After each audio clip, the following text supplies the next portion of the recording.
മൂന്നും കെട്ടി എന്ന് പറഞ്ഞിട്ട് എരഞ്ഞോളി മൂസാക്ക പാട്ടുപാടിയപ്പോ കണ്ണിന്ന് വെള്ളം വന്നിട്ടുണ്ടായിരുന്നു.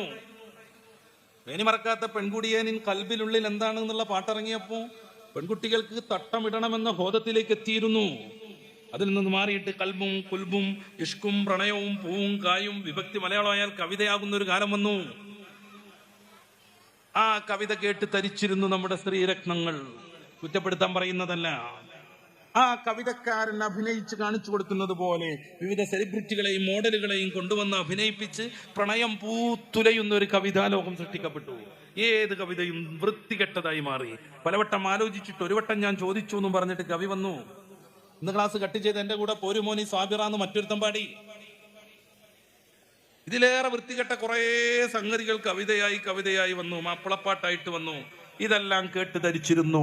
മുത്ത് റസൂൽ സല്ലല്ലാഹു അലൈഹി വസല്ലം തങ്ങളുടെ പൊന്നാര മോൾ ഫാത്തിമ ബീവിയുടെ പേരും പറഞ്ഞൊരു കവിത വന്നു. ഒരു മാപ്പിളപ്പാട്ട് ഇറങ്ങി. 2 ആഴ്ച കൊണ്ട് 25,000 CD. ആ CD കാലത്ത് അത് വിറ്റുപോയി. 2 ആഴ്ച കൊണ്ട് 25,000 CD. എന്തായിരുന്നു ആ കവിത കൊടുത്ത പ്രമേയം? എന്തായിരുന്നു ആ മാപ്പിളപ്പാട്ട് നൽകിയ പ്രമേയം? ഔദ്യോഗികമായി നിക്കാഹ് നടക്കുന്നിടത്ത് പെണ്ണിനെ പിയാനോ വായിച്ചു പോയിട്ട് ചാടിച്ചു കൊണ്ടുവരണമെന്ന്.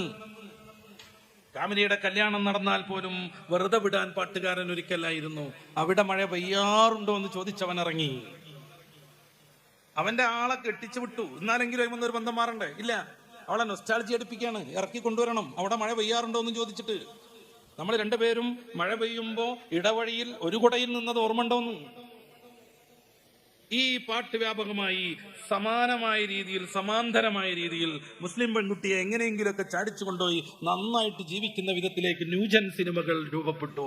അതോടുകൂടെ ഈ സൊസൈറ്റിയിൽ ആരൊക്കെ ലവ് ജിഹാദ് എന്ന് പറഞ്ഞ് നമ്മളെ പ്രതിക്കൂട്ടിൽ നിർത്താൻ ശ്രമിച്ചാലും വ്യാപകമായി മുസ്ലിം സ്ത്രീകൾ അന്യമതക്കാരോടൊപ്പം സ്വന്തം മതക്കാരോടൊപ്പം ചാടിപ്പോയിക്കൊണ്ടിരുന്നു.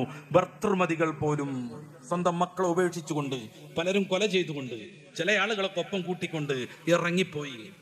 ഇവൾക്ക് വേണ്ടി 16-17 മണിക്കൂർ സൂപ്പർ മാർക്കറ്റിൽ ഗൾഫിൽ കഠിനാധ്വാനം ചെയ്യുന്ന ഒരു പാവപ്പെട്ട മനുഷ്യനെ മറന്നുപോയി. എല്ലാം അവര് തീരുമാനിക്കുന്ന വിധത്തിലേക്ക് കാര്യങ്ങളെത്തി. ഞാൻ തുടക്കത്തിൽ പറഞ്ഞതുപോലെ മതം, വേദം, റസൂൽ, അള്ളാഹു, ഗുരു, മാതാപിതാക്കൾ ഒന്നും അവർക്ക് സ്വീകാര്യരല്ലാതെ ആയിത്തീർന്നു. എന്നിട്ടോ താൻ തോന്നിത്തത്തിന് ജീവിച്ചു. എന്റെ ശരീരം ഞാൻ നിയന്ത്രിക്കുമെന്ന് അവർ തീരുമാനിച്ചു. അങ്ങനെ ഇഷ്ടപ്പെട്ട ഡ്രസ്സ് ധരിച്ചു. കീറിപ്പറിഞ്ഞ ഒട്ടിപ്പിടിച്ച പാൻസുകളും ട്രൗസറുമായി പെൺകുട്ടികൾ പുറത്തിറങ്ങി. കയ്യില്ലാത്ത ടീഷർട്ട് അവർക്ക് ഏറ്റവും ഇഷ്ടമായി. അത് കഷ്ടിച്ചൂരയുടെ അടുത്തേക്ക് എത്താൻ